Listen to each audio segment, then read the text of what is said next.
la 27430, teníamos también una coordinación, pero en este caso era con otro instituto que es el impuesto de igualación. Yo, para ahorrar palabras, voy a ponerme de acuerdo con ustedes que cuando nosotros hablamos del punto de inflexión es el 31/12/2017, de acá para atrás, ¿sí? Les llamamos las normas viejas, que son anteriores a la reforma de la ley 27430. Y cuando hablamos en este punto de inflexión de 1 de enero 2018 hacia adelante, estas son las que llamamos las normas nuevas o posteriores a la reforma o con motivo de la reforma de la ley 27430. Y la vigencia y aplicación de estas normas que están en este punto, como digo, de inflexión o el punto de corte, se expresa diciendo ejercicios iniciados a partir del 1 de enero de 2018. Pero para ahorrarnos de decir todo el tiempo ejercicios iniciados a partir del 1 de enero de 2018, vamos a hablar del punto de inflexión hacia adelante, del punto de inflexión hacia atrás, o las normas viejas o las normas nuevas, para que ustedes comprendan. ¿Por qué puede ser que el ejercicio no inicie el 1 de enero del 2018, sino que inicie, por ejemplo, el 1 de abril? Entonces, la normativa es aplicable desde el 1 de abril del 2018. Hacia atrás de esa fecha son normas viejas. ¿Correcto? ¿Se entiende esto, no? O sea, un ejercicio que esté a mitad de camino acá, en el punto de inflexión, cuando está a mitad de camino, hay que esperar que termine ese ejercicio e inicie el que tiene como aplicación las normas nuevas. Bien, si no lo comprenden, me lo dicen, porque después cuando uno analiza los estados contables tiene que tener en cuenta esta situación. Entonces decía, para toda la normativa vieja también teníamos alguna coordinación de normas dentro del tratamiento que le cabe a las sociedades de capital. Y ahora en toda esta normativa nueva sucede lo propio con otras normas, con las normas reformadas. Entonces, en este cuadro tratamos de graficar lo que hemos llamado la transición, y que les quede gráfico, que, para decirlo de manera muy rápida y simple, por algún lado la sociedad de capital tiene que tributar. O sea que no es tan fácil eludir la normativa. Cualesquiera que sean los hechos económicos que lleva adelante, en una sociedad de capital, en algún punto va a estar grabado. Es muy difícil que encuentre algún hueco en la ley en la forma que está redactada ahora. Entonces, las utilidades viejas, decimos allá arriba, cuando se distribuyen o cuando son distribuidas, son o no computables o no incorporadas. Si el perceptor es otro sujeto empresario, es no computable.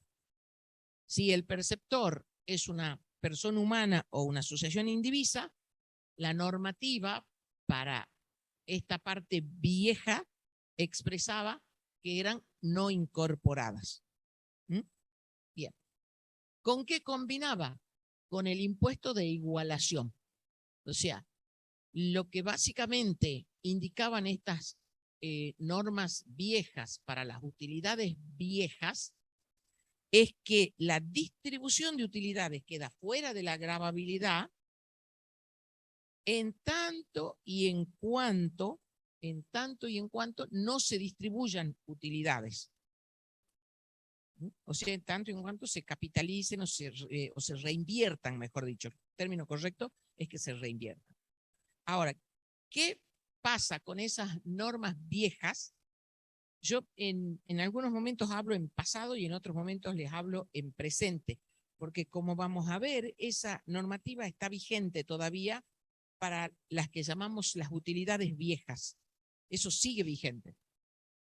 Entonces, ¿qué pasaba y qué pasa si esas utilidades viejas que están acumuladas y que son utilidades contables, porque las que se distribuyen son utilidades contables? La distribución de utilidades pertenece al ámbito del derecho privado, al derecho societario.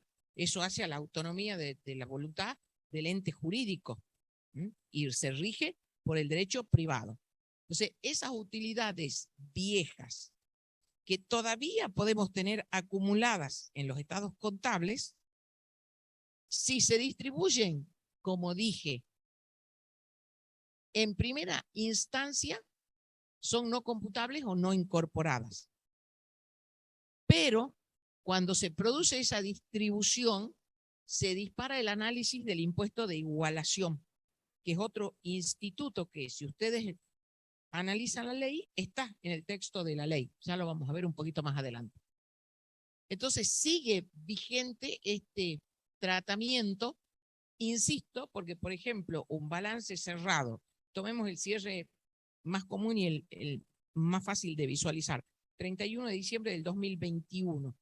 Ese cierre ya ha concluido, los estados contables ya se han elaborado, se han auditado, se han presentado, se presentó la declaración jurada de ganancia, absolutamente todo.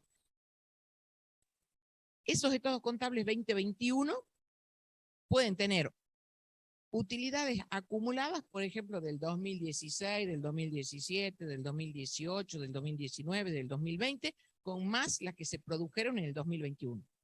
O puede tener quebranto acumulado, o puede tener, en un año puede haber tenido ganancia, en otro puede haber tenido pérdida. Por ejemplo, el 2020 puede haber dado pérdida, pero en la sumatoria algebraica tenemos que analizar esos resultados que llamamos acumulados o no asignados.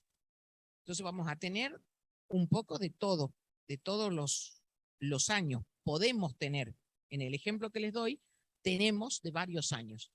Entonces esas utilidades viejas, que como dije pueden ser de 2017, 2018, 2017, en el ejemplo que les doy, solamente las de 2017, solo las de 2017, van a seguir ese tratamiento viejo. O sea, si hoy, por ejemplo, hoy se decidiera distribuir las utilidades y dijeran, bueno, vamos a distribuir tanto de utilidades. El criterio es que primero se distribuyen las más viejas. Por lo general se dice cuáles son las que se están distribuyendo, pero si no dice el acta de asamblea, igualmente se entiende que primero se distribuyen las más viejas. Entonces, si hoy se decidiera, en el ejemplo que les di, y estuviéramos distribuyendo las utilidades que se han producido en el ejercicio que ha cerrado el 31 de diciembre de 2017, son utilidades viejas, cuando se distribuyen en cabeza de otro ente empresario, por ejemplo, de una sociedad anónima que hubiera sido accionista, es no computable. Y en cabeza de una persona humana es también no computable, pero la ley en realidad lo expresa como no incorporadas. Ese es el término o el concepto que utilizaba para dejar fuera de la gravabilidad. Como dije, necesariamente hay que complementar con el impuesto de igualación que sigue vigente y que vamos a ver un poquito más adelante. Ese es el análisis para las utilidades viejas, ¿no? Y por otro lado, en un carril por separado, está la disposición de fondos, que en esa normativa vieja era el artículo 73. O sea, iba por un camino distinto.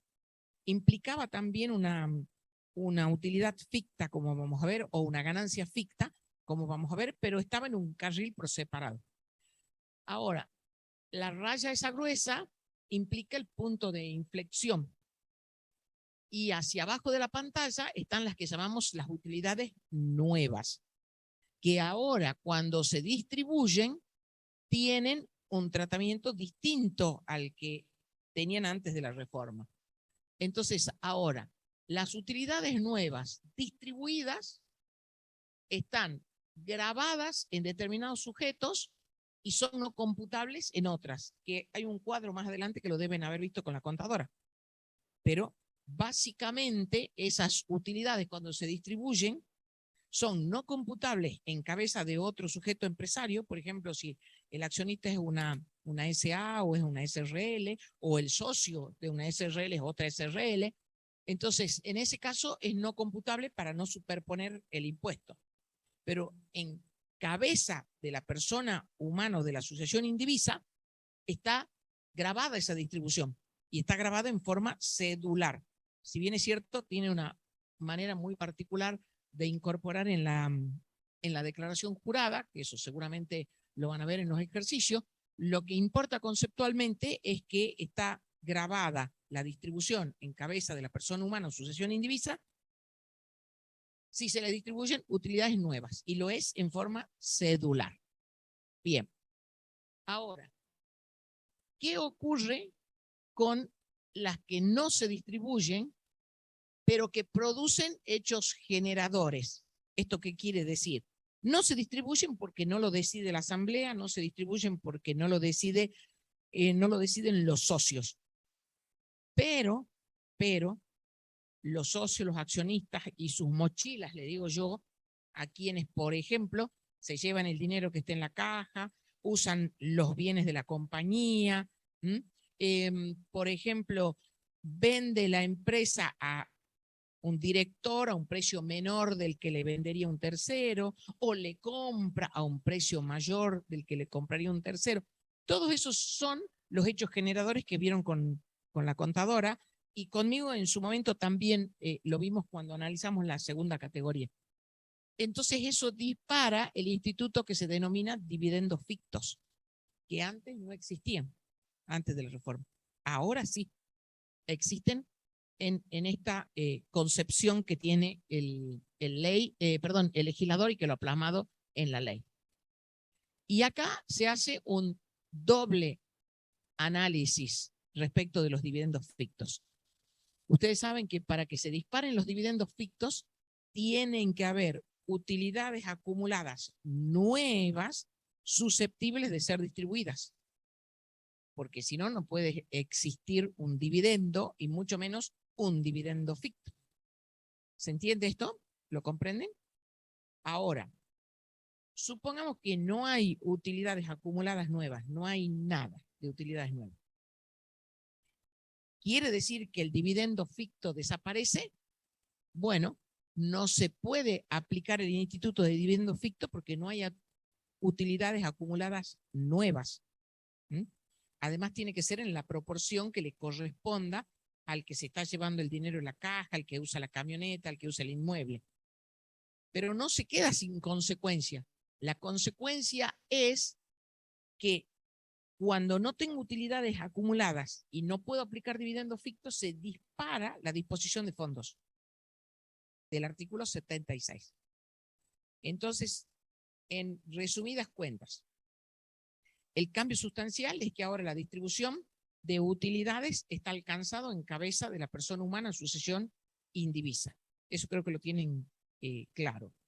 Con anterioridad a la reforma, sí, el socio, el accionista, sus parientes, en la forma que ya lo vimos, utilizaban los fondos de la compañía sin ningún justificativo permitido por la ley de ganancias, o sea que sea en interés de la empresa. En la normativa vieja se disparaba la disposición de fondos, que implica una renta ficta que hay que incorporar al balance impositivo.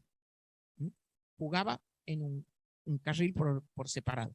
Pero ahora juega todo junto como está el cuadro en la parte de abajo de la pantalla.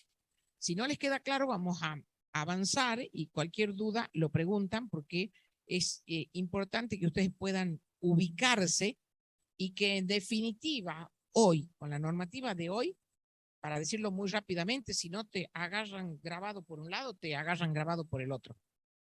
Pero de alguna manera queda dentro de la determinación del impuesto. Vamos a la disposición de fondos, que ahora está en el artículo 76, creo que lo dice ahí abajo, sí. y 169 del decreto reglamentario. Si toman el artículo 76 de la ley, vamos al artículo 76.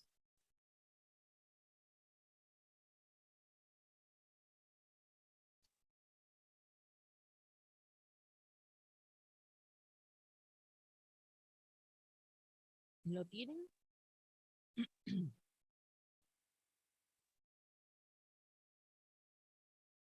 Artículo 76. Dice disposición de fondos o bienes a favor de terceros, presunción de ganancia gravada. Artículo 76. Toda disposición de fondos o bienes efectuada a favor de terceros por parte de los sujetos comprendidos en el inciso A del artículo 53, que no responda a operaciones realizadas en interés de la empresa, hará presumir, sin admitir prueba en contrario, una ganancia agravada que será determinada conforme los siguientes parámetros. O sea que hay una disposición de fondos o de bienes, una salida de dinero o alguien dispone de los bienes, que puede ser que los vende, puede ser que los usa, ¿sí? Fondos o bienes, en favor de un tercero. La ley no se ha ocupado de conceptualizar qué es tercero, que es algo que ya tenía alguna preocupación con la versión anterior de esta normativa, que era el 73 antes. No obstante, que no tengamos un concepto, cuando la norma tributaria no se ocupa de conceptualizar o de definir, tenemos que echar mano a lo que tenemos más cerca. Entonces, en su momento se transitó por distintos tipos de interpretaciones que terminaron en la Corte Suprema de Justicia de la Nación. Yo ya les voy a contar en esto el final del cuento. Entonces, al final del cuento, la Corte en definitiva dijo que todo aquel que no sea la sociedad misma es un tercero. O sea, el accionista es un tercero, el socio es un tercero. Si es un director es un tercero, un proveedor es un tercero, un cliente es un tercero. Los familiares de los directores son terceros. Otra sociedad distinta de la que estamos analizando es un tercero. O sea, todo aquel que no es la sociedad misma es un tercero. Y ustedes dirán, bueno, pero se cae de su peso eso que usted está diciendo. Lo que ocurre es que se discutía mucho que este instituto de las disposiciones de fondos no serían aplicables cuando las sociedades son vinculadas. Tesis a la que yo adhería y adhiero, porque muchas veces el fluir de fondos dentro de las compañías que son vinculadas y que están detentadas por un holding, lo hacen en función de los intereses de todo el grupo, que no deja de ser interés empresario. O sea, ninguna empresa se mueve sin que no tenga o sin que persiga un fin de lucro. Obviamente de que ese es el objetivo fundamental. Entonces, cuando se mueven dentro de un holding, lo hacen tratando de maximizar su ganancia y minimizar sus pérdidas. O sea que lo hacen en interés de la empresa. Y a veces, por ejemplo, una compañía se puede fondear porque tiene mejor posición económica y financiera, y a lo mejor otra del mismo grupo no lo puede hacer, pero está necesitando dinero. Entonces toma ese préstamo la que puede, pero se lo pasa inmediatamente a la que lo necesita. Entonces se mueven en grupo. Y eso nosotros consideramos que es interés empresario, que es el interés de la empresa. Lamentablemente la Corte no lo interpretó así. Y la Corte dijo claramente que en el caso de las sociedades vinculadas, si no se producían estos intereses por esos movimientos de dinero, por préstamos básicamente, si no había un interés que se concertara entre las partes, se disparaba el interés presunto. O sea, ustedes hagan lo que quieran, préstense gratis, préstense a una tasa chiquita, hagan lo que quieran. Pero cuando van a determinar el impuesto a las ganancias, hay que determinar una renta ficta. Entonces, tercero, si bien es cierto, no lo dice ahora, tampoco lo dice la normativa, no lo ha conceptualizado, pensamos que sigue vigente ese concepto de la Corte. Excepto que, bueno, algunos se anime a discutir todavía con las sociedades vinculadas, en función de que podría decir, bueno, este es un texto reformado, pero transmitimos lo que nosotros pensamos al respecto, aunque en mi caso no comparto cómo se ha resuelto este tema en la Corte. Bien, ¿quiénes son los que disponen de esos fondos o bienes? Son los sujetos comprendidos en el inciso A del artículo 53. ¿Quiénes son? ¿Quiénes son? De paso repasamos. Ya los vimos a eso. ¿Quiénes son los que están en el inciso A del artículo 53? Pero no me miren a mí, miren la norma. ¿Quiénes están? Así van repasando. La sociedad de capital. Muy bien, las sociedades de capital. ¿Ves? Están atentos los virtuales. Las sociedades de capital son las que están en el artículo 53, inciso A. De hecho, ustedes ahí deberían hacer una llamadita y yo pondría sociedades de capital. Y como decíamos, esa disposición de fondos o de bienes no responde a operaciones realizadas en interés de la empresa. ¿Qué significa que no es en interés de la empresa? Uno puede suponer, presumir que puede ser no vinculado al interés de la empresa o que no sea en interés de la empresa. No obstante, si van al artículo 169 del decreto reglamentario, si lo buscan, al principio el reglamentador algo dijo al respecto. Busquemos el 169, a ver si hay alguno de los chicos que están del otro lado de la pantalla, si lo tiene a mano y quieren leer, porque ya que los escuchamos re bien, los aprovechemos. En algún sentido de la Lo leo. Bueno, Disposición de fondos o bienes en favor de terceros. Artículo 169.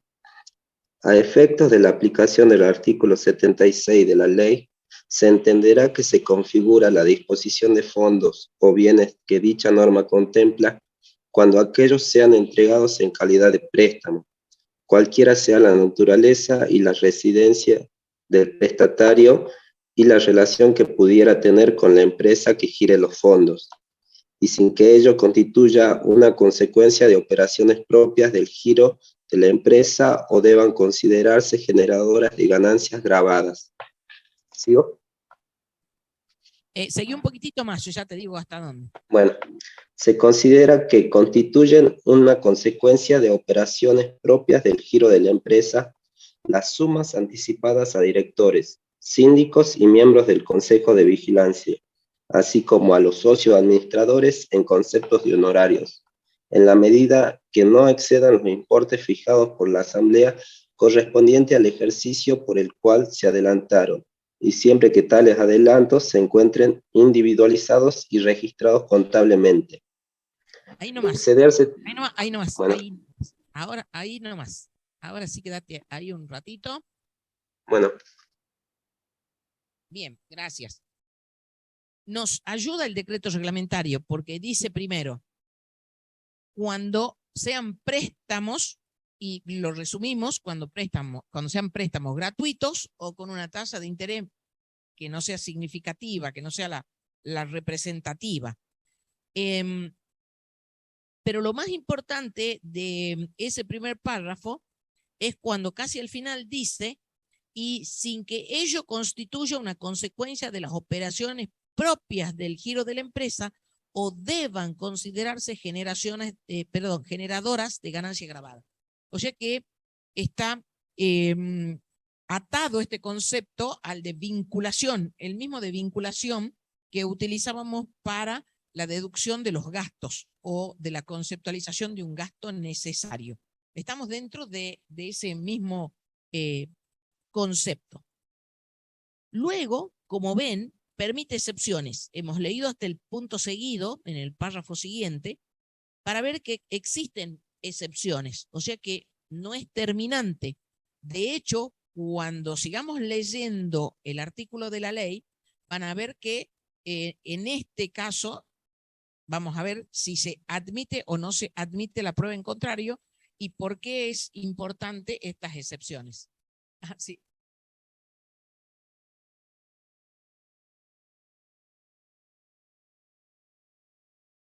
Fíjense entonces que allí admite como excepción el caso de los honorarios. Vamos a hablar de manera genérica de los honorarios que se le asignan a los directores. Entonces, ¿qué quiere decir esto? Lo traducimos. Si los directores que cobran honorarios, pero que cobran esos honorarios porque se los asigna a la asamblea, y normalmente la asamblea los asigna con posterioridad al cierre, decía, si esos directores van retirando dinero a cuenta de esos honorarios, porque necesitan vivir, van retirando, en principio eso es una disposición de fondos, porque ya dijimos que el director es un tercero y están retirando. Ahora dice el decreto reglamentario, si después cuando le asignen los honorarios, para ustedes sería para este lado, le asignen los honorarios, esos anticipos quedan subsumidos en la asignación, no hay una disposición de fondos. ¿Qué quiero significarles con esto? Que hay excepciones, Entonces, en principio, estamos diciendo que se trata de sujetos del artículo 73, las sociedades de capital, que la ley no lo dice así, dice cuando se trate de sujetos del artículo 53, inciso A. Bueno, pero es lo mismo que decir sociedad de capital del artículo 73, que son todas las del inciso A y la del inciso B. ¿Se acuerdan que en el A están todos los constituidos en el país y en el B están todos los que son detentados del exterior? ¿Necesitaban algo, Lili? ¿Un banner. Bien. No, está bien, no hay problema. Dijimos que la Corte es la que nos ayudó a definir quién es tercero, porque la ley no lo dice. Antes era igual y ahora sigue lo mismo. Ya dijimos qué es lo que opinó la Corte. Vamos a seguir leyendo en la ley. Volvemos a la ley. Voy a marcar para que no se me cierre. Perdón. Ya dije que nos tienen que poner inalámbricos porque la desventaja es que nos quedamos sin manos. No nos quedan las manos libres. Seguimos leyendo entonces y decimos que no respondan a operaciones realizadas en interés de la empresa. Nos define el reglamentador lo que tenemos que considerar y de ahí extraemos que hay excepciones, o sea que no es terminante. Yo después les voy a dar otra excepción que surgió de la jurisprudencia. Ahora viene la presunción. Dice, hará presumir, dice la ley, artículo 76, hará presumir sin admitir prueba en contrario. Sin admitir prueba en contrario. Una ganancia grabada que se determinará conforme los siguientes parámetros. Entonces, tenemos una presunción que no admite prueba en contrario, una presunción absoluta. Una presunción absoluta que tiene un antecedente y un consecuente, como toda presunción.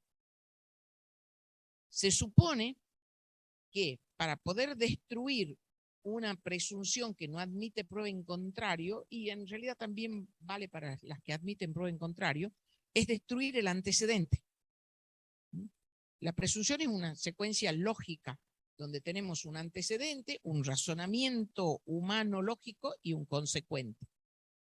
Se supone también que la mejor forma de utilizar presunciones es permitiéndole, en este caso, al contribuyente que pruebe en contrario. O sea, el legislador tiene que usar presunciones que no admiten prueba en contrario, o es lo que opina la mayoría de la doctrina, cuando no le queda más remedio. O sea, tienen que ser extremos, pero en general debiera admitir la prueba en contrario. Bueno, esta es una de las que no admiten la prueba en contrario. Entonces, una forma es destruir el antecedente. Acá, ¿cuál es el antecedente? La disposición de fondos o de bienes en favor de terceros. Bueno, una forma de destruir es decir, mire, no, acá no hay disposición de fondos. Usted está viendo la salida de fondos, pero fíjese que era un error y acá un poquito más abajo está anulado el asiento, por ejemplo. Entonces, en ese caso no no hay una disposición de fondos. Les estoy dando ejemplos extremos. Pero también se destruye el antecedente porque dice que no sea en interés de la empresa. Entonces nosotros tendríamos que demostrar que es en interés de la empresa.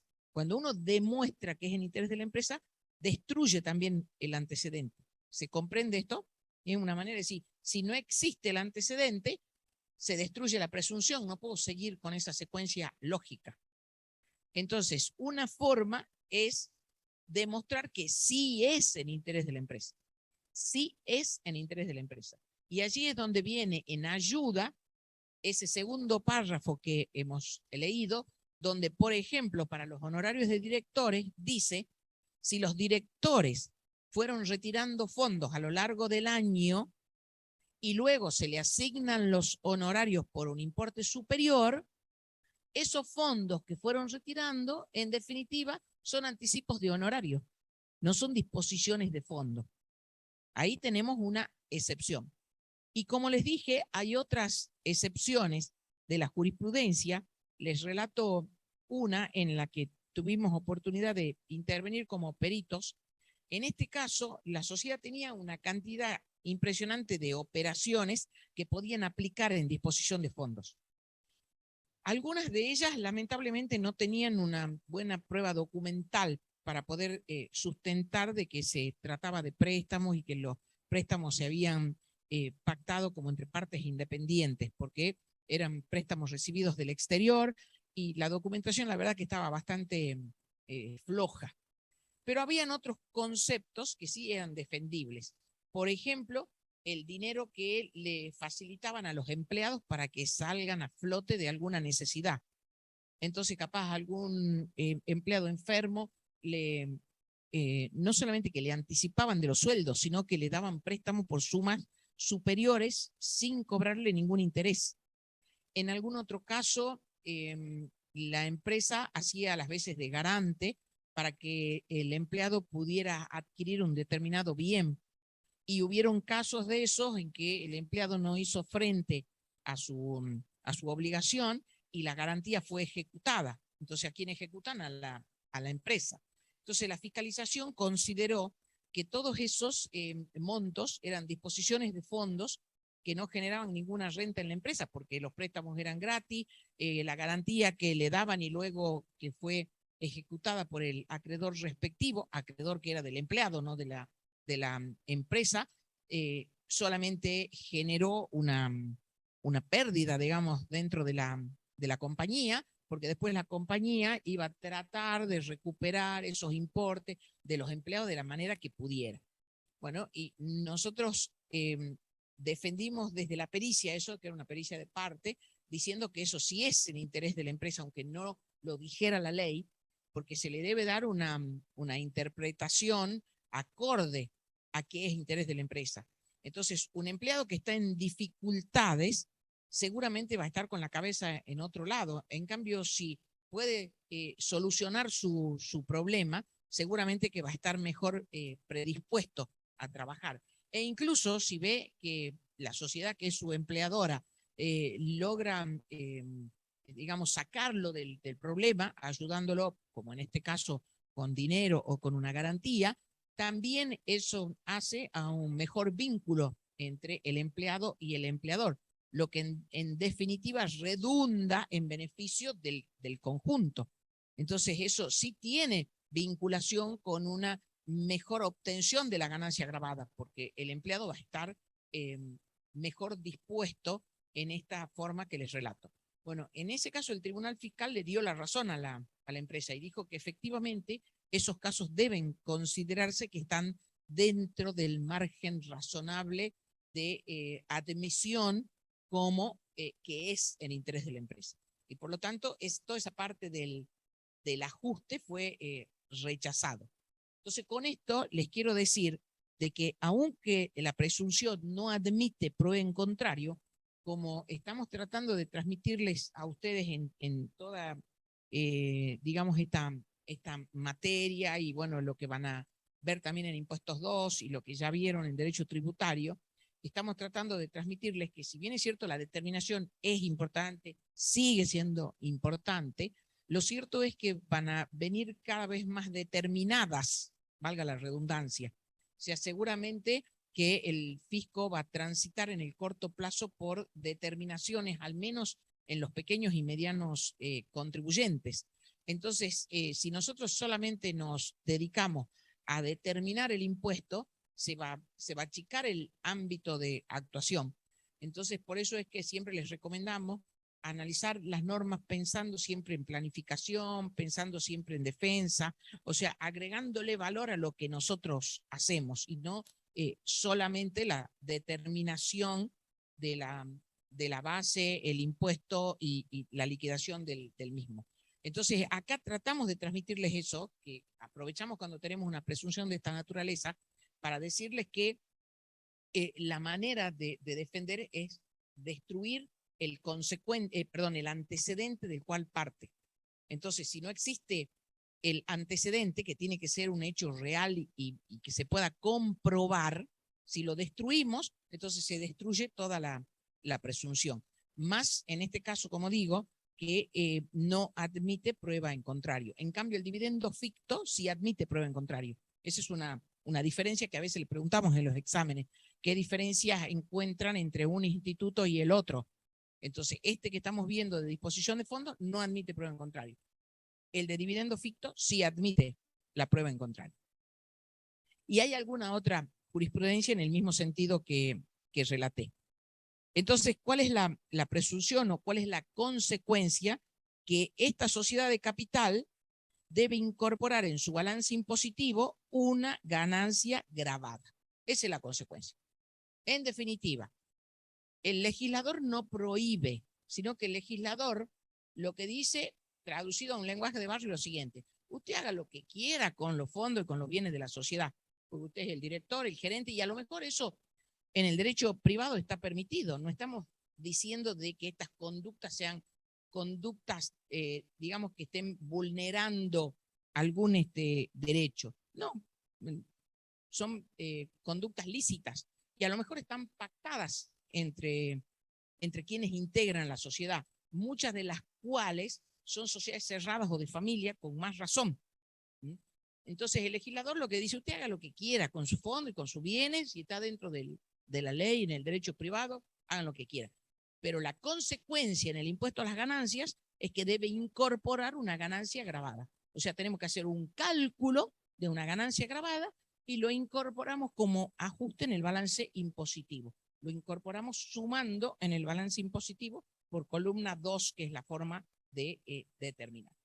Y luego nos indican cómo hacerlo en incisos A y B, que es lo que tienen resumido como parámetros en la pantalla. Cuando se trata de fondos, dice, el cálculo va a estar dado por un interés anual equivalente al que establezca la reglamentación, que ya les resumo qué es lo que dice, de acuerdo a cada tipo de moneda. En la versión anterior de este instituto, el reglamentador era más preciso de cómo había que hacer el cálculo, pero a nosotros nos parece que este es más correcto, porque se los traduzco al decreto reglamentario. Dice que para cada tipo de operación hay que buscar una tasa que sea representativa de lo que se está haciendo. Ahora, a criterio de quién queda la elección de la tasa, del contribuyente, y por supuesto de que los asesores pueden intervenir indicando cuál puede ser la más conveniente. Y luego, cuando la fiscalización tome cartas en el asunto, bueno, validará esa tasa, o si hay alguna discusión, cada uno tendrá su argumento de por qué toma una u otra. Entonces, por ejemplo, no es lo mismo tomar una tasa para una disposición de fondos que es en moneda nacional que para una disposición de fondos que es en moneda extranjera. Tampoco es lo mismo si el plazo es corto o si el plazo es largo. Entonces, depende del tipo de operación, vamos a elegir una tasa y vamos a decir, bueno, elegimos esta tasa por tal cosa y defendemos ese criterio. Lo cierto es que en general cuando el cálculo es razonable, porque además este cálculo lo revisa el fisco, yo personalmente no he tenido revisiones con la versión nueva de la ley, pero sí con la versión vieja, con la versión anterior. Y si el cálculo era razonable, miraban el papel de trabajo y lo validaban. no se detenían, por lo menos en la experiencia mía, en diferencias que pudieran ser pequeñas. Y en el caso de los bienes, esto sí es más preocupante, porque en el caso de los bienes, lo dice la ley, si son inmuebles, se calculará el 8% anual del valor corriente en plaza del inmueble, que es bastante. Anual, ¿no? O sea que si, por ejemplo, el inmueble está ocupado por 2 meses, tenemos que proporcionar a los 2 meses. Pero el 8% sobre el valor de plaza es una suma importante. Y para el resto de los bienes, por ejemplo, que fueran vehículos, el 20% de ese valor corriente en plaza, que también es una suma importante. Y también anual. O sea que si se usa en un tiempo menor, habrá que proporcionarlo.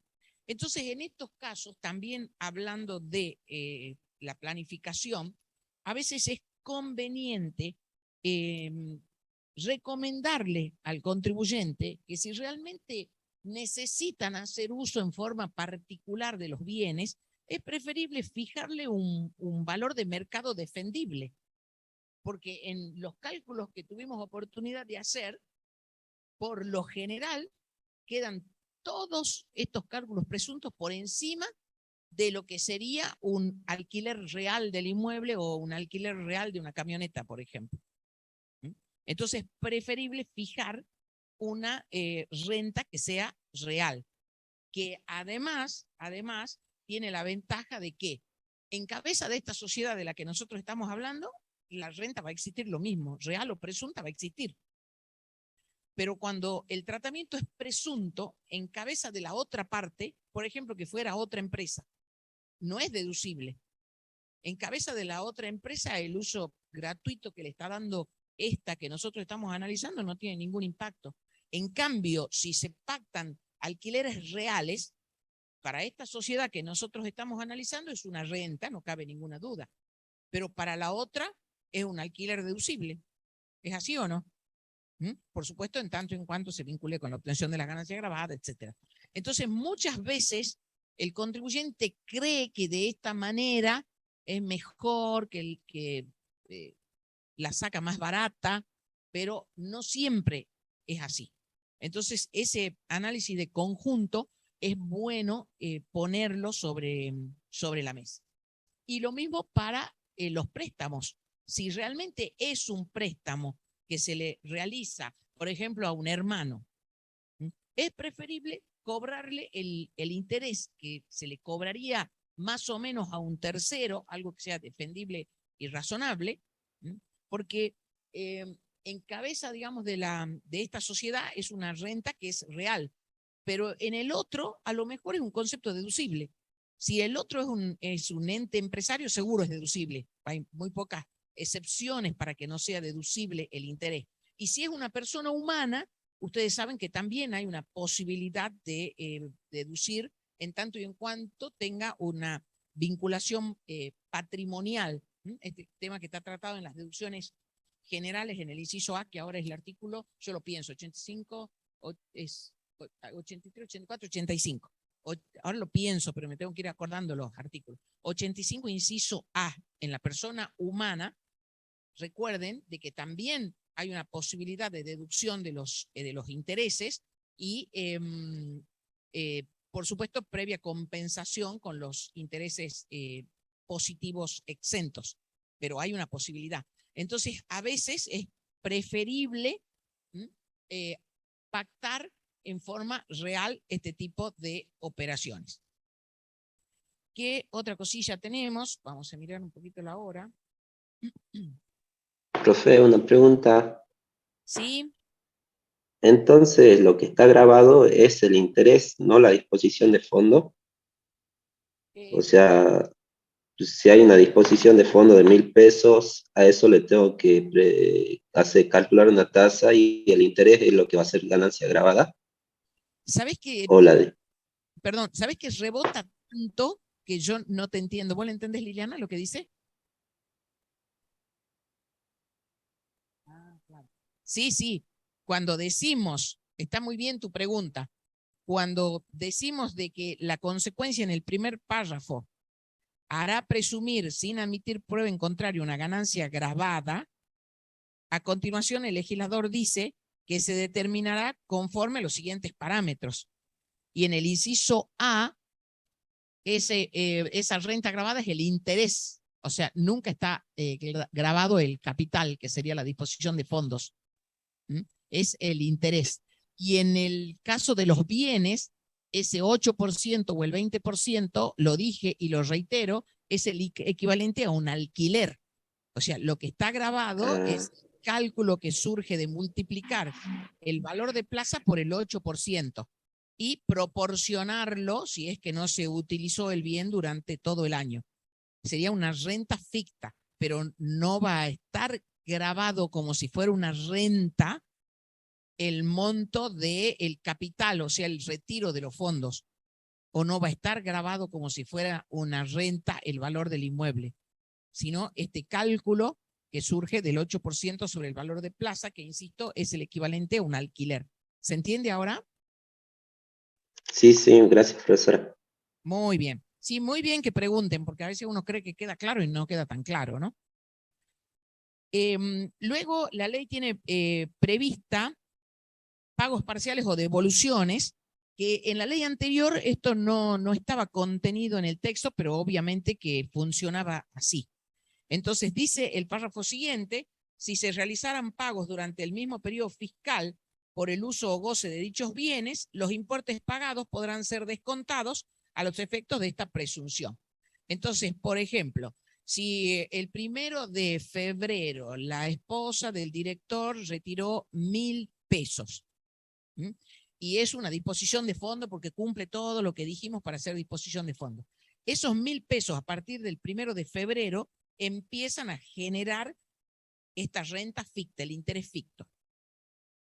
Ahora, supongamos que viene el 1 de marzo y lo devuelve. Ese interés ficto se calcula solamente por esos días de febrero, nada más, porque cuando lo cancela, cesa. Ahora, supongamos que devuelve, pero devuelve la mitad.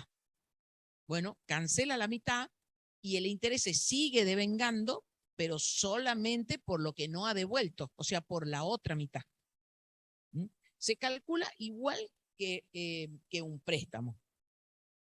Y dice, al final, las disposiciones precedentes no se aplicarán en los casos en donde tales sujetos efectúen disposiciones de bienes en favor de terceros en condiciones de mercado, conforme lo disponga la reglamentación.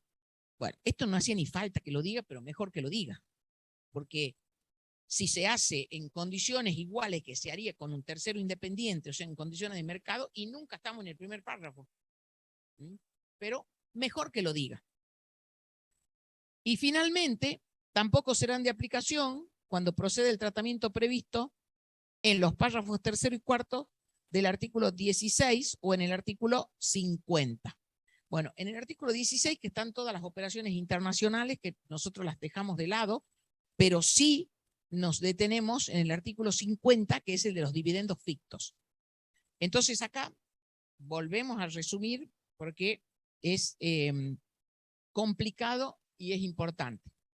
Si hay una disposición de fondos o de bienes en favor de un tercero, que no sea en interés de la empresa, se genera una renta ficta. Esa renta ficta puede ser un interés ficto, si la disposición es de dinero, porque equivale a que se hizo un préstamo, o es el equivalente a un interés, a un alquiler, si de lo que se dispone es de bienes muebles o inmuebles. En definitiva, incorporamos una renta gravada. Si se producen devoluciones parciales, se restan. Si se devuelve totalmente, cesa, se calcula el interés o la renta ficta mientras se dispone, pero en cuanto se devuelve todo, cesa. Si son operaciones como si se realizarían entre terceros independientes, o sea, te presto plata, pero te cobro interés. Te presto la camioneta, pero te cobro un alquiler. En ese caso, tenemos una renta real. Entonces no hace falta este instituto. Lo dice la ley, podría no decirlo, pero mejor si lo dice. Y el último párrafo que es importante y que es el que complementa con dividendos fictos. Dice, este instituto existe en forma coordinada con aquel. ¿Qué quiere decir? Que cuando hay utilidades al inicio susceptibles de ser distribuidas y esas utilidades son utilidades nuevas, se dispara dividendo ficto. Si no existen esas utilidades, entonces se dispara disposición de fondos. O sea, o te agarro por un lado o te agarro por el otro. ¿Cuál es la diferencia acá? ¿Cuál es la diferencia? En dividendo ficto, la renta es en cabeza del perceptor. O sea, el dividendo ficto tiene el tratamiento de tal en el director que se lleve el dinero, en su hijo que usa la camioneta, etcétera. Pero en definitiva, mejor lo corrijo. El hijo se lleva la camioneta, pero el dividendo ficto es siempre del accionista o del socio. Pero los que disparan el instituto son los que la ley dice titulares. Pero ¿quiénes son los titulares? Los titulares son los propios socios o accionistas y yo les llamo su mochila. ¿Por qué? Porque la ley dice, esos titulares es más amplio, ¿no? Lo vimos en su momento porque también acá están involucrados los fideicomisos.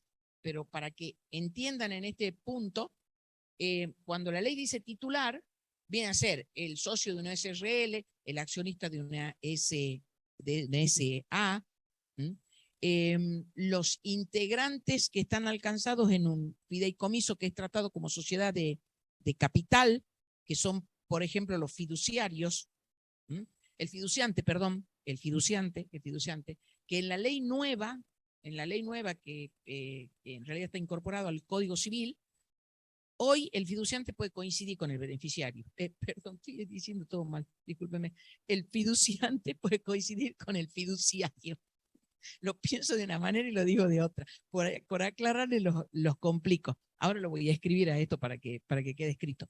No lo quería complicar con el fideicomiso y al final termino con un enredo. Pero la ley dice que van a ser los socios, los accionistas y lo que yo llamo sus mochilas, porque dice que también van a ser los parientes por consanguinidad o por afinidad hasta segundo grado, ascendente o descendente. Entonces, no es solamente el accionista o el socio, sino que son todas estas mochilas que tenemos dando vuelta. Entonces, vuelvo para precisar el ejemplo del hijo, porque no lo dije bien. Cuando el socio o el accionista se llevan el dinero, en ese momento dispara el dividendo ficto en cabeza de ese socio o accionista. A él se le retiene el 7%. Y después es él, o sea, el socio o el accionista, que incorpora en su determinación como renta cedular ese dividendo ficto. Hace el cálculo, resta la retención y le dará o no un importe a pagar. Si está bien hecha la retención, le dará 0. Ahora, voy sobre el ejemplo del hijo, porque no lo dije bien. Si el hijo del accionista usa la camioneta, se dispara dividendo ficto en cabeza de su papá, que es el accionista. ¿Se entiende? O sea, el que va, digamos, sufrir la retención y el que tiene que declarar la renta cedular es el papá de ese hijo que usa la camioneta, porque el accionista es el papá. Solo que las consecuencias las sufre, como digo, de él mismo como socio accionista y de todo el mochilaje que tiene a la vuelta, porque está pensado justamente para este tipo de sociedades cerradas o de familia, donde cada uno, lo digo rápidamente, hace lo que quiere, o también para las sociedades vinculadas que también tienen un comportamiento similar. Y luego dije que no los quería complicar con el fideicomiso porque es un poquito más complicado. El fideicomiso es sociedad de capital cuando, doy uno de los ejemplos, cuando el fiduciante no es a la misma vez beneficiario.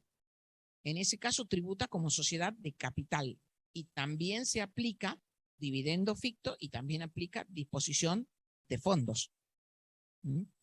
Ahora, lo que después dije es que ese fiduciante, que por ejemplo es el que hace los aportes, con el Código Civil nuevo puede coincidir con el fiduciario. Antes, en redacción anterior, tenían que ser distintos. Ahora puede coincidir. Entonces, en ese caso es sociedad de capital. ¿Cuándo no es sociedad de capital? Cuando el fiduciante coincide con el beneficiario. ¿Se acuerdan?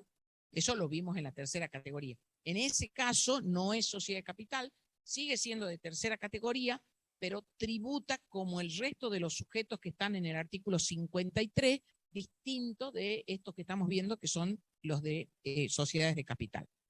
Entonces tienen que jugar coordinados. Yo no me acuerdo si en este Power tengo un ejemplo numérico. A ver si tengo. Sí lo tengo. Vamos a volver acá. Lo que tenemos que tener en cuenta, bueno, ya dijimos lo de los pagos, ya dijimos que si se realiza en condiciones de mercado no se dispara este instituto, tampoco se dispara el de dividendos fictos. Eso es lo que está en el tercer párrafo de la filmina. Y también ya dijimos de que en este caso no admite prueba en contrario. Nos queda una cosita del decreto reglamentario. ¿Fui para adelante ahí? A ver, no, fui para atrás porque le erré la tecla. Acá tenemos un ejemplo de dividendos fictos y de disposición de fondos en conjunto. Vamos a ver si con esto podemos aclarar más. Vamos a suponer el uso gratuito de un inmueble que pertenece a la sociedad y lo utiliza un socio. El valor corriente en plaza del inmueble es 1.000.000 de pesos. Tenemos que analizar estos dos institutos, estas dos presunciones, a pesar de que nosotros le llamamos dividendo ficto, pero en verdad es una presunción, ¿no?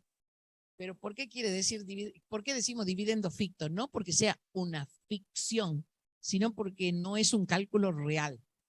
Pero casi como que acá le deberíamos llamar dividendos presuntos, sería más gráfico.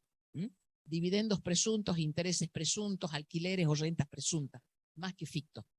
Bueno, ¿cuál es el cálculo que hacemos? El 8% sobre el 1.000.000, suponiendo que utilizó el inmueble todo el año. Entonces decimos, en cabeza de ese socio tenemos 80.000 pesos para analizar si corresponde dividendo presunto o si corresponde disposición de fondos o si corresponden las dos consecuencias. Decimos, ¿cuánto es la ganancia contable? Insisto que siempre lo que se distribuye es ganancia contable. ¿Cuánto es la ganancia contable según los estados contables susceptible de ser distribuida? La acumulada, la que está al inicio, nueva con la reforma. En cabeza del socio, porque tenemos que ver en función de la proporción que él tiene cuánto le corresponde a él, no el total, porque estamos analizando en cabeza de este socio. Si se distribuyeran esas utilidades, a él le corresponderían 50.000 pesos. Y eso es lo que busca el legislador, que si hay 50.000 para que él reciba, que le den los 50.000, que le hagan la retención, que luego él ingrese en forma cedular a través de su determinación, etcétera, etcétera. Entonces dice, bueno, pero la sociedad no hace esto, no le distribuye los 50.000. Entonces, esos 80.000 que vienen del cálculo anterior, los vamos a contraponer contra los 50. Y decimos que el tope para dividendos fictos son los 50.000. O sea, la utilidad acumulada que a él le corresponde. Y tengo una diferencia. Como les dije, no nos salvamos. Por un lado tengo el dividendo presunto de 50.000, pero la diferencia, que son los 30.000, vamos a suponer que la tasa razonable para este tipo de operaciones sea el 7%. Entonces decimos, perdón, estoy hablando mal, la tasa es el 36% la que tengo acá abajo. Sobre los 30.000, voy a calcular el interés presunto del artículo 76. Y suponemos que la tasa razonable es el 36% anual. El interés presunto sería 30.000 por 36%, 10.800. ¿Cuál es la diferencia hasta acá? Que los 50.000 es dividendo presunto y sobre eso se aplica el 7% de retención. Eso ya es dividendo. Se considera renta en cabeza del que lo recibe. En cambio, los 30.000 es la base. Y sobre esa base calculamos el interés presunto. ¿Cuánto es el interés presunto? 10.800. ¿Dónde se incorporan esos 10.800? En el balance impositivo de la sociedad de capital. Lo incorpora por columna 2. Y sobre eso se aplica la tasa que le puede corresponder el 25, el 30 o el 35, según en qué tramo esté hoy en día. ¿Se entiende cuál es la diferencia? ¿Se entiende o no? Sí.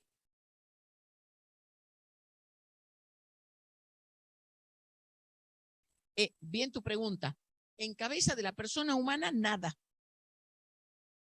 Bueno, si lo debe, bueno, se lo dan gratis, si lo devuelve, bueno, lo devolverá y tendrá el tratamiento de la devolución. Pero ubícate que estamos diciendo que lo usa gratis al inmueble. Entonces, todo este cálculo, está muy bien tu pregunta, pero pongamos en la cabeza cuál es el hecho real. Que el socio usa gratis un inmueble. Ese es el hecho real. Sobre ese hecho real hacemos todo este cálculo, toda esta presunción. La presunción dice 50.000 son dividendos, ficto, y los otros 30.000 son como si fueran en este caso, un alquiler. Pero ¿cómo se calcula el alquiler? A razón de una tasa, que en este caso es el 36%. Y tengo que incorporar esto en el balance impositivo. Entonces, la diferencia es que en cabeza del socio es renta y en cabeza de la sociedad incorporamos un ajuste positivo.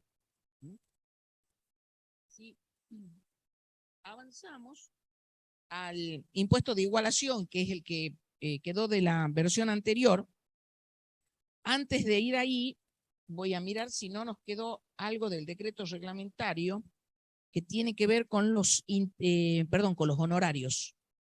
Con los honorarios. Cuando leíamos el segundo párrafo, nos detuvimos en un punto donde habíamos dicho que si esos anticipos que se llevaba a cuenta de los honorarios quedan subsumidos en el honorario que en definitiva se le asigne, no hay disposición de fondos, porque quedan subsumidos en los honorarios. Ahora dice, de excederse tales importes, tratándose de directores, síndicos y miembros de consejos de vigilancia, que no sean los sujetos comprendidos en el inciso F del primer párrafo del artículo 50 de la ley, será de aplicación lo dispuesto en este artículo. ¿Qué quiere decir? Que respecto del excedente le corresponde dividendo ficto, excepto que sean, por ejemplo, directores que no son accionistas. Si es un director que no es accionista, no le puede corresponder nunca dividendo ficto. Si es un director que no es accionista, le va a corresponder disposición de fondos. Entonces, por ejemplo, al director, la asamblea le asigna 1.000 pesos. Y resulta que él durante el año vino retirando y retiró 900. Los 900 que vino retirando quedan subsumidos en los 1.000. Por lo tanto, no hay disposición de fondos, no hay nada. Ahora, si el retiro que hizo durante el año supera esos 1.000 de asignación, supongamos que retiró 1.500. Los 500 de excedente sí los tenemos que analizar. Entonces, esos 500 de excedente van a ser dividendos si es que el director ese a la vez es accionista. Y si tiene, por supuesto, utilidades acumuladas susceptibles de ser distribuidas, etcétera, etcétera. Ahora, si el director, respecto del cual estamos analizando estos 500 de exceso, es solamente director, nunca puede tener dividendos fictos. pero sí va a tener una consecuencia a la sociedad. ¿Cuál va a ser la consecuencia? Disposición de fondos. O sea, siempre va a tener una consecuencia esto. No zafan por ningún lado. O sea, es realmente complicado pararse en la figura y hay más complicaciones aún que estamos tratando de soslayarlas, pero sí que conozcan ustedes por lo menos los conceptos más significativos. Quiero mirar si me queda algo que sea importante en el decreto reglamentario. Bueno, el valor de plaza, ya hemos hablado muchas veces de cómo se busca, se ubica, se calcula, se elige el valor de plaza, sobre todo cuando analizamos la primera categoría.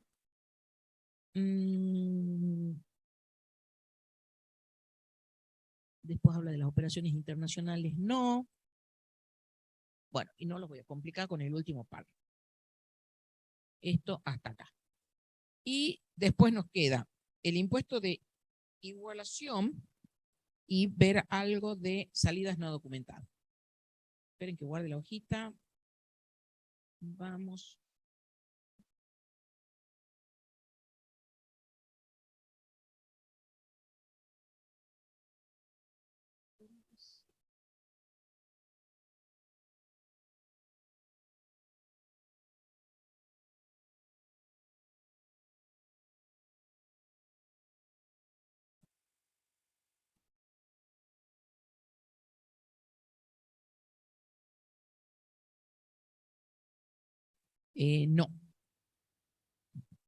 No, porque los casos de jurisprudencia estaban vinculados exclusivamente a los empleados y el decreto reglamentario ya lo decía antes, ya tenía este tratamiento para la disposición de fondos.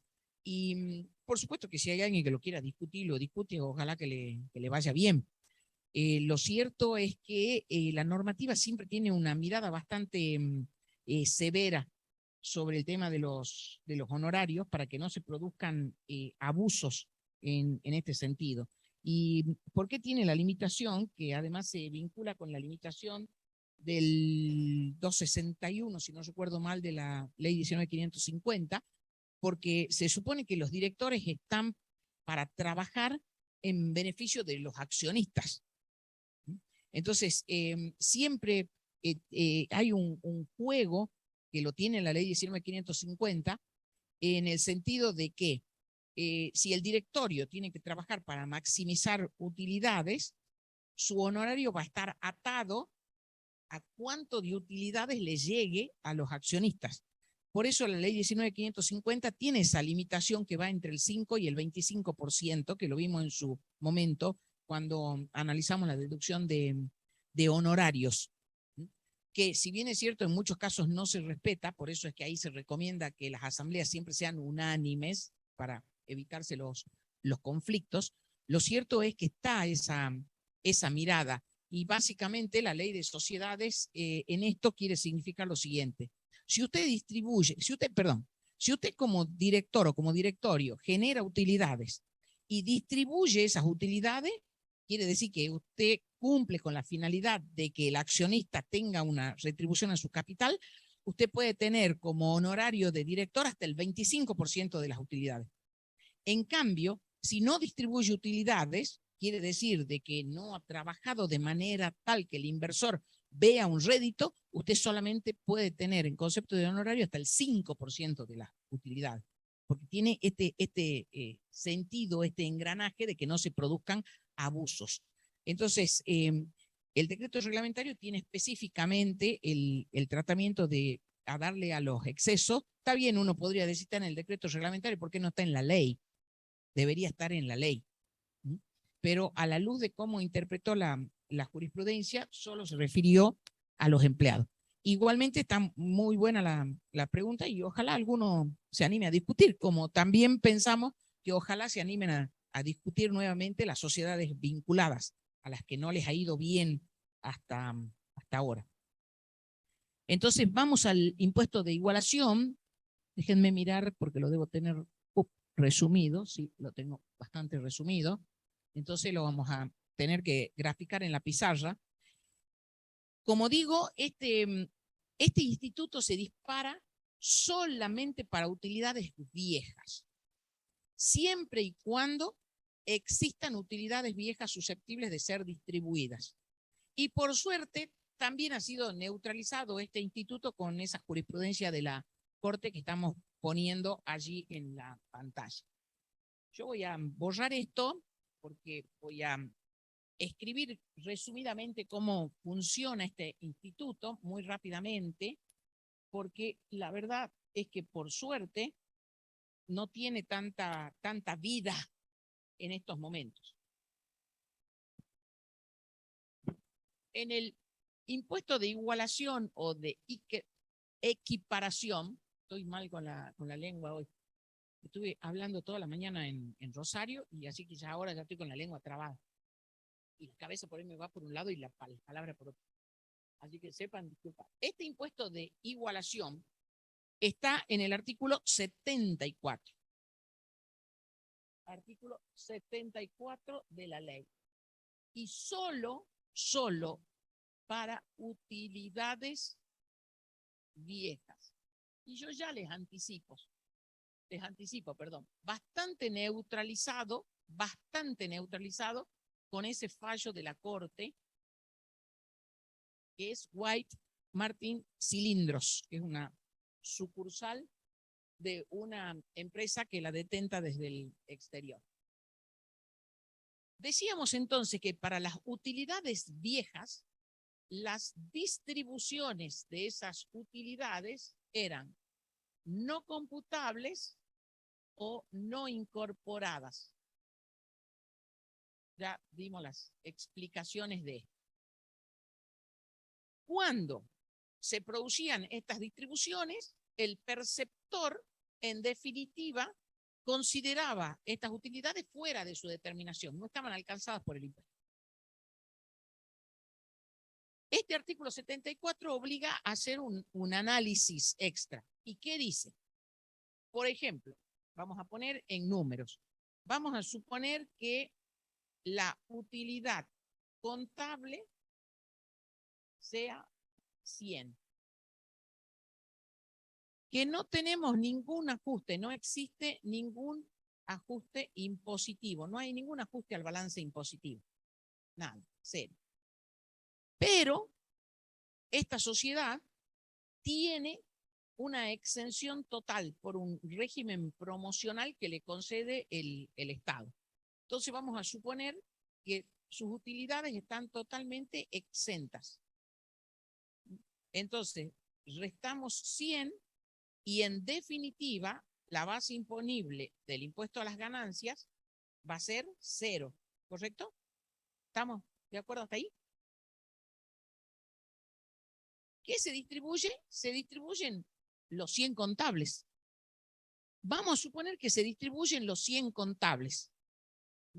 Se distribuyen en cabeza de los accionistas. ¿Qué dice el impuesto de igualación?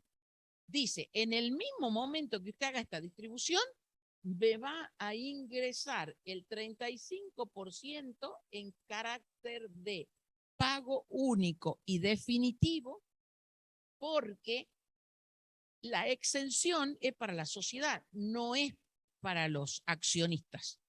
Eso es lo que dice la norma.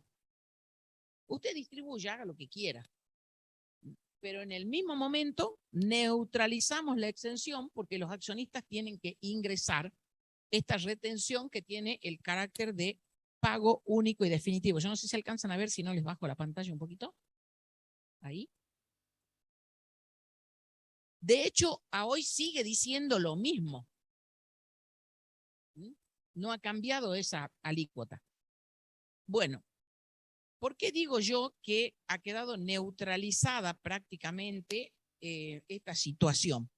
Porque en la causa esa que tienen ustedes en la pantalla, la Corte le dijo a la AFIP que para poder hacerle este cálculo en carácter de pago único y definitivo, tuvo que demostrar la AFIP, y no lo hizo, que esta diferencia entre la utilidad contable de 100 y en definitiva la base del impuesto a las ganancias, que acá es 0, El fisco ahí en esa causa debió demostrar que se fundamentaba en exenciones, porque eso es lo que dice la norma. Y el fisco no demostró.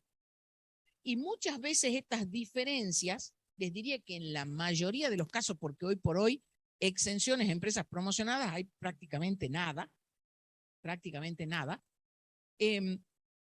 estas diferencias, puede ser que esta situación sea real, pero en la mayoría de los casos, en la mayoría de los contribuyentes que nosotros tenemos entre manos, estas diferencias no son por una exención, es por algún otro motivo. Por ejemplo, en este año puedo tener gastos de organización, de reorganización, preoperativos, que ustedes saben que en el impuesto a las ganancias se pueden imputar todos en el primer periodo o los puedo distribuir en 5 ejercicios. Entonces, capaz que estoy en el primer periodo y digo, bueno, como tengo gastos de organización y la ley me permite descontarlos todos, yo los voy a descontar todos y no pago nada porque descuento los 100. Es más, capaz que puedo descontar más que 100. Supongamos que los gastos preoperativos sean... tengo que hacer una diferencia entre el contable. Tómenme como válida la simplificación. Supongamos que puedo descontar 150. Esto en los prácticos ustedes lo vieron, que hay que neutralizar lo contable y descontar lo impositivo. Pero supongamos que por gasto de organización, impositivamente puedo cargar 150. Supongamos que para que sea dividido, le voy a poner un número que le voy a poner 200, discúlpenme, para que se entienda.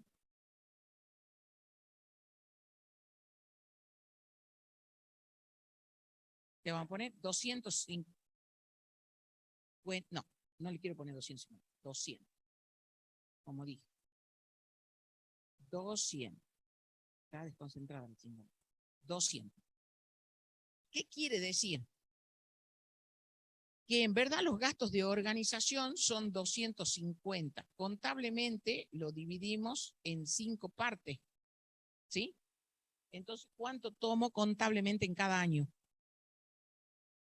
50, ¿verdad? Contablemente en cada año voy a tomar 50 porque el criterio contable es dividirlo en 5 periodos, distribuirlo en el tiempo, amortizarlo. Esto es lo que hacemos en la contabilidad. O sea que ya estos 50 están restando cuando determinamos la utilidad contable. Ya tengo 50 restando acá. ¿Se entiende? Entonces, si yo quiero impactar el total de los gastos de organización, que son 250, me están faltando de descontar 200. Entonces, 200 que estoy descontando y ya los tengo a los otros 50 allá arriba. Entonces, ¿qué quiere decir que tengo acá? Ese resultado, ¿cómo es? ¿Cómo es este resultado? 100 contable que parto para el balance impositivo. Ajuste impositivo 200 restando. ¿Cómo sería el resultado para el impuesto a las ganancias? Claro, fácil eso. Un quebranto de 100.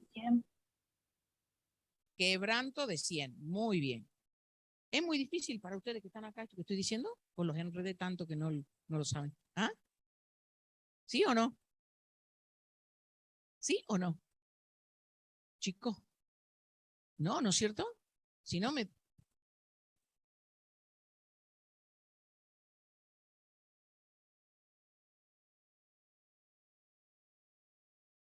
En este caso tiene un quebranto. La verdad que me afligiría yo porque quiere decir que les enredé la explicación. El balance impositivo se lo vieron conmigo incluso en la teoría. El balance impositivo partimos del resultado contable, ¿se acuerdan que decíamos? Ajustado por inflación, le eliminamos el ajuste por inflación contable y hacemos todos los ajustes impositivos. Por eso les digo, permítanme que acá hagamos una simplificación extrema, porque esto no está completo. Es a los fines de que comprendamos este tema. Entonces, acá en este caso, cuando van a distribuir las utilidades, van a distribuir los 100 contables, independientemente que impositivamente tenga 100 de quebranto, que es lo que ocurre en montones de empresas, por ejemplo, las mineras, que tampoco es que distribuyen tanto, ¿no? Porque la inversión es de muy largo plazo, ponen. Pero si esta fuera la situación, lo que van a distribuir son los 100. El fisco, ¿qué decía? Bueno, acá me debe el impuesto de igualación, los 35 pesos. Y la corte, ¿qué le dijo? No, no tiene razón, porque este ajuste que en definitiva elimina el resultado positivo no proviene de una exención, proviene de un ajuste como tantos que tenemos en la determinación. Entonces, en este caso, así como está planteado, la Corte dijo en ese fallo que no es procedente el impuesto de igualación, que lo tenemos que tener presente porque, como dije, todavía tenemos utilidades viejas. Y eso es lo que está puesto ahí en la pantalla.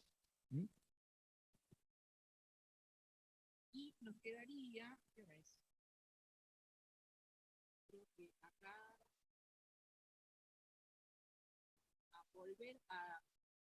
vamos a volver a salidas no documentadas.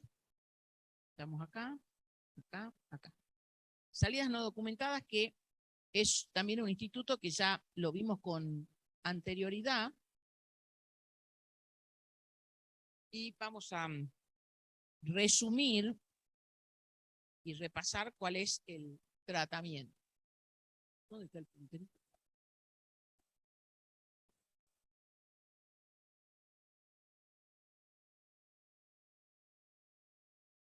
Bien, ¿cuándo procede este instituto?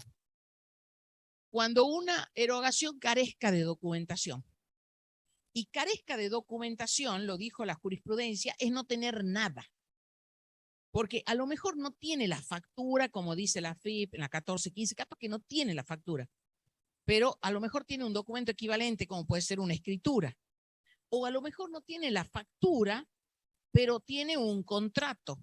O no tiene la factura, pero a lo mejor tiene una serie de comprobantes, por ejemplo, cómo se hizo el pedido, qué le contestó el proveedor, en qué transporte vino, que se pagó el flete, que se recibió la mercadería, que se pagó con una transferencia. Bueno, no tengo la factura, pero acá está la trazabilidad de la operación. En todo caso, tengo un incumplimiento formal por el cual le puede caber una sanción de la 11683, que puede ser clausura, pero no hay una carencia total de documentación. La Corte dijo que no tiene que haber nada. Entonces, eso es lo primero que tenemos que decir del primer renglón. Dice, o la misma encuadre como apócrifa. Cuando una factura es apócrifa o falsa, o lo que decimos truchas en el lenguaje común. La Corte dijo que una factura es apócrifa cuando es ideológicamente falsa o materialmente falsa. ¿Qué es ideológicamente falsa? Que la factura, el formulario es válido, pertenece a un contribuyente válido, que existe, que tributa, etc. Pero lo que es falso es el contenido. O sea, se inventa el contenido. Y por lo general se puede inventar o se suele inventar lo que utilizan este mal camino con servicios que es muy difícil de probar. Entonces, por ejemplo, la factura es de un sujeto. A nosotros nos pasó.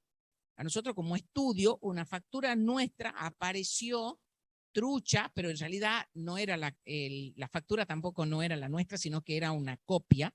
O sea que en realidad en el caso nuestro era material e ideológicamente falsa. Las dos cosas.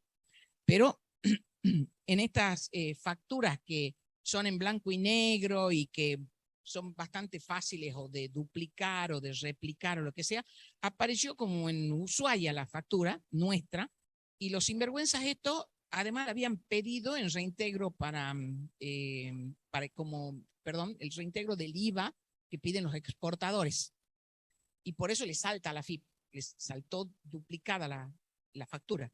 Entonces nos vienen a revisar a nosotros y bueno, nosotros teníamos el original y obviamente que se dieron cuenta que nosotros la teníamos emitida a un cliente nuestro por un importe que habitualmente se le cobra como abono, y además el importe que habían incluido en esa factura nada tenía que ver con los niveles de facturación nuestros, o sea que era muy evidente, y además después también en la pericia de la propia factura era materialmente también era falsa, era una duplicación. Y el contenido decía honorarios profesionales, que es difícil de probar exactamente qué. Entonces se presta mucho para los servicios. Entonces, ideológicamente falsa es cuando se inventa el contenido. Dice que prestó servicio de limpieza, servicio de recolección de basura, servicio de lo que sea. Es muy difícil de probar. Y materialmente falsa es cuando además el documento está inventado. Y hay una cantidad impresionante de variantes, porque están desde los rateritos, o sea, el que duplica su factura para pagar una sola vez. A nosotros nos pasó también una vez en un cliente que nos salta un comprobante repetido. Y lo vamos a ver, y era del electricista. El electricista que atendía a este contribuyente. Entonces, ¿él qué hacía para pagar menos impuestos? Que además era menos impuestos en actividades económicas, que era lo que pagaba. Le sacaba fotocopia a la misma. Entonces le entregaba a ella la fotocopia 1, a ella la fotocopia 2, a él la fotocopia 3, y da la casualidad que a nuestro cliente ya le había entregado una de estas y ahora vino con el mismo número. Entonces cuando uno registra, salta que ya está registrado. Bueno, o sea, ese era un raterito que lo que no quería era pagar el impuesto a la actividad económica, lo que le correspondía, porque era monotributista. O a lo mejor no quería salirse del monotributo, también puede ser.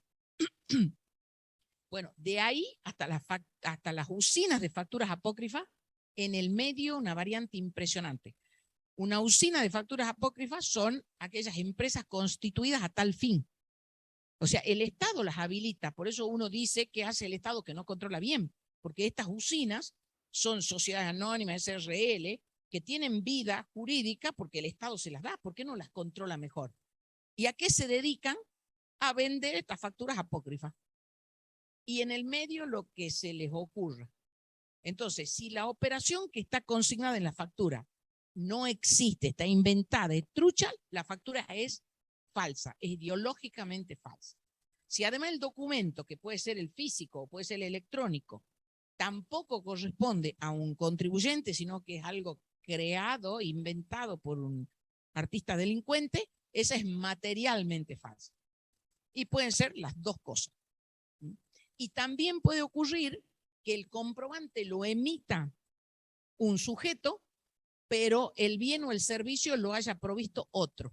Eso también es falso, que eso ocurrió en un caso de jurisprudencia, Red Hotelera Iberoamericana, que es el Hotel Costa Galana de Mar del Plata. La factura era, de verdad, pertenecía a alguien, por ejemplo, a ella. Era de ella, con todas de la ley, pagaba sus impuestos, todo. Pero los que habían hecho parte de la obra del hotel, capaz que eran ustedes dos, que no querían aparecer, entonces la hacían facturar a ella. Eso también es falso, porque ella no es el verdadero proveedor. Bueno, en esos casos aplica también este instituto porque la factura o la documentación es apócrifa. Pero dice la ley, y no se pruebe por otros medios, o sea que admite la prueba en contrario, que por su naturaleza ha debido ser efectuada para obtener, mantener y conservar ganancias grabadas. No se admitirá su deducción en el balance impositivo, o sea que quiere decir que, aunque yo no tenga la documentación, o no tenga la documentación que el fisco requiere, a lo mejor le puedo probar, mire, en realidad le pagué con este papelito, acá me puso la firma, pero es el señor, el electricista que viene regularmente y que no es contribuyente del impuesto a las ganancias, entonces lo puedo probar en contrario. O, como dice un poquito más abajo, que lo debo decir un poquito más abajo, o que presuponga que el que recibe el dinero no hace nunca contribuyente del impuesto a las ganancias. Entonces no podemos perder el tiempo con insignificancia. Pero la ley dice, en definitiva, que cuando se produce la salida sin documentación y no podemos probar que ha sido para obtener, mantener y conservar ganancia grabada, no se admite la deducción en el balance impositivo, o sea, me impugnan el gasto, pero además se tributa el 35% sobre esa salida. Esa salida tiene el carácter de sustitución. ¿Quién sustituye a quién? El que paga sustituye al que está oculto. La naturaleza jurídica hoy es el de un responsable sustituto, porque dice, lo hace en sustitución del impuesto que le corresponda al beneficiario desconocido u oculto. A los efectos de la determinación de este impuesto, el hecho imponible se considerará perfeccionado en la fecha que se realice la erogación. Esta redacción está mejor que la anterior, está un poquito más completa. Pero entonces, en definitiva, una salida que carezca totalmente de documentación, que no podamos probar que tiene vinculación con la obtención de la ganancia gravada. Implica de que hay alguien detrás oculto que no quiere pagar el impuesto. Entonces, la ley le dice al pagador, como usted está pagando, ¿sí?, y no está controlando, en definitiva, que su contraparte es un contribuyente, pero que se está ocultando, entonces usted actúa como sustituto de ese oculto y me paga el 35% sobre ese monto que usted pagó sin documentación. Pero tiene que ser sin documentación. Y las otras excepciones están en la pantalla siguiente. Bueno, acá está lo que decía la jurisprudencia. Lo debo tener, acá está. Este es un cuadrito que originalmente lo había hecho el contador Améstica. Debe decir abajo, yo siempre les digo quién elabora, y en definitiva los usamos comunitariamente, y después yo le hice algunos agregados. ¿Cuáles son las excepciones? Las voy a leer de acá para hacerlo más rápido. ¿Qué excepciones tenemos? O sea, que quiere decir que no va a ser salida no documentada, no vamos a pagar el 35%. Si la AFIP presume que el pago ha sido efectuado para adquirir bienes, ¿por qué? Porque el bien está ahí. Excepto que sean facturas apócrifas, porque en el caso del Hotel Costa Galana, el hotel estaba y está ahí.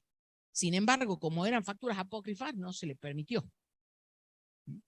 Entonces, si es para adquirir una maquinaria, por ejemplo, la maquinaria está ahí, bueno, en ese caso admite la excepción. Dice que ese bien va a tener el tratamiento que le corresponda. Por ejemplo, se va a activar, va a tener el tratamiento de un bien de uso, se amortizará, etcétera, y no corresponde efectuar el impuesto, perdón, el ingreso del impuesto, no corresponde efectuar el ingreso del impuesto como salida no documentada. Esa es una primera excepción, que se hayan adquirido bienes. Insisto, no corre cuando se trata de facturas apócrifas. También es una excepción si las circunstancias evidencian que se han abonado servicios para obtener, mantener y conservar ganancias gravadas. Eso ya lo dice la ley y lo repite el decreto reglamentario.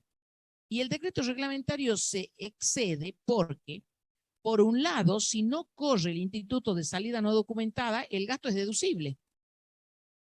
Ahora, el reglamentador dice que en este caso tributa la tasa del 35%. Para mí eso es un exceso. Si se puede demostrar que tiene vinculación con la obtención de la ganancia, el gasto es deducible y no corre el 35%. Ejemplo, el que les di del plomero, por ejemplo, que tenemos tantos como eso, un servimoto, o fotocopiadora, o cualesquiera de gastos de esa naturaleza.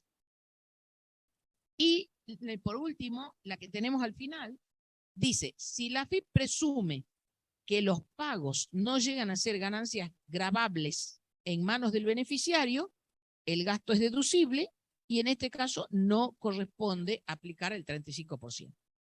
O sea que esas son las excepciones. Y creo que no tengo más nada acá. Sí, nada más. ¿Les queda más claro? ¿Alguna duda? Sí. ¿Cómo? Perdón, ¿a quién? Ah, no tengo idea. Yo me imagino que primero no le habrán devuelto el IVA que estaban pidiendo en carácter de reintegro, pero no sé cómo siguió el cuento.